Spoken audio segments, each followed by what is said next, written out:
News देंगे। Don't waste the message. Good news to you. मैं हूं national pastor chaplain Ashu, spirit embassy the good news church Bharat से। और आइए आज हम देखते हैं परमेश्वर उनके गुड न्यूज रेवलेशन के द्वारा हमें क्या सिखा रहे हैं, क्या रोशनी वो हमारी लाइफ में लेके आ रहे हैं। और आज का हमारा विषय मेरे अनुसार फ्रेम किया जाना। मेरे अनुसार फ्रेम किया जाना। इब्रानी 11वां अध्याय उसके 3 वचन में लिखा है, विश्वास के द्वारा हम समझते हैं कि जगतों को परमेश्वर के वचन से बनाया गया, ताकि जो दिखाई देते हैं वे उन चीजों से बने नहीं है जो दिखाई देती हैं। सो आज का वचन पूरी मसीह दुनिया में सबसे प्रसिद्ध वचनों में से एक है। फिर भी बहुत से लोग इस वचन को और इस वचन में जो छिपा हुआ अर्थ है उसको पूरी तरह नहीं समझ पाते हैं। सो यहाँ पे हमें प्रॉफिट ह्यूबर्ट एंजल जी समझाते हैं इस वचन के माध्यम से कि हमें बताता है कि विश्वास का एक मुख्य कार्य, जो विश्वास का जो एक मेन जो पर्पस होता है हमारी लाइफ में, वो होता है कि वो हमारी वास्तविकता को फिर से एक नया आकार दे।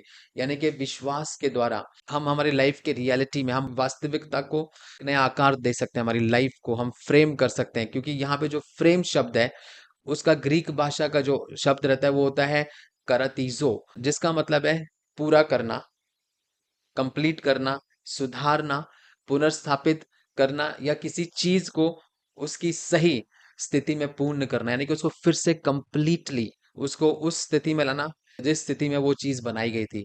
उदाहरण के तौर पे अगर लेट्स से कोई भी एक फूलदान है और अगर वो गिर जाए तो वो टूट जाएगा, तो आप उसको कैसे अभी फिर से बना सकते हैं, कैसे उसको फिर से फ्रेम कर सकते हैं।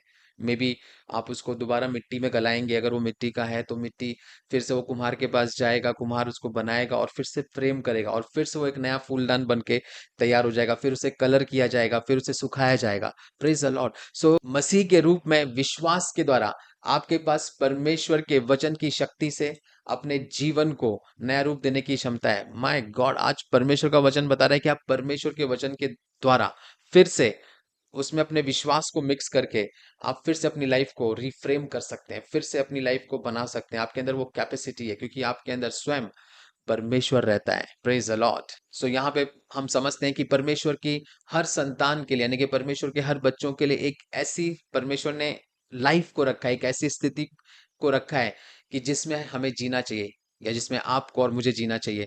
लेकिन जब आप उस जीवन के विपरीत जी रहे हैं जिसकी योजना परमेश्वर ने अपने बच्चों के लिए बनाई है, तो अपनी दुनिया को अपनी मनचाही दिशा में ढालना शुरू करो। माय गॉड, यानी कि जो भी आप चाहते हैं आपकी लाइफ में हो, जो भी चाहते हैं आप आपकी लाइफ में आए, आप उसको फिर से एक रीशेप कर सकते हो, फिर से आप उसको ढालना चालू कर सकते हो। परमेश्वर के वचन के द्वारा आपकी लाइफ को एक नया आकार दे सकते हैं कि जो परमेश्वर चाहते हैं कि आपकी लाइफ में हो। Praise the Lord.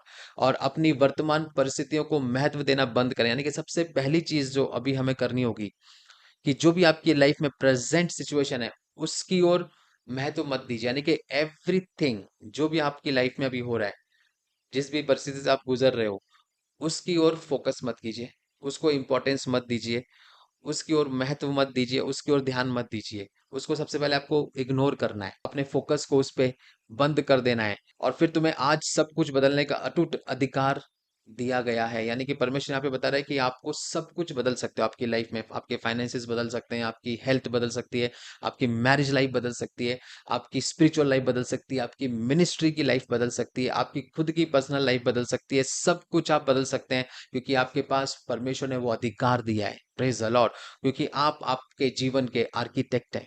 My God, परमेश्वर ने हमें उसके वचन को देके हमारी लाइफ का आर्किटेक्ट बनाया है।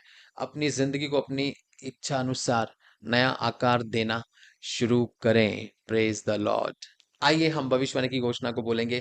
वही विश्वास जो ब्रह्मांड को बनाने के लिए उपयोग किया गया था वह मेरे पास है, इस क्षमता के साथ कि मैं अपनी दुनिया को फिर से आकार दे सकता हूं। मैं भविष्यवाणी करता हूं कि जो कुछ भी मेरे जीवन के लिए परमेश्वर की संपूर्ण इच्छा के अनुसार नहीं है, उसमें एक महत्वपूर्ण परिवर्तन होगा यीशु के सामर्थी नाम में। आमेन। Good news to you and God bless you.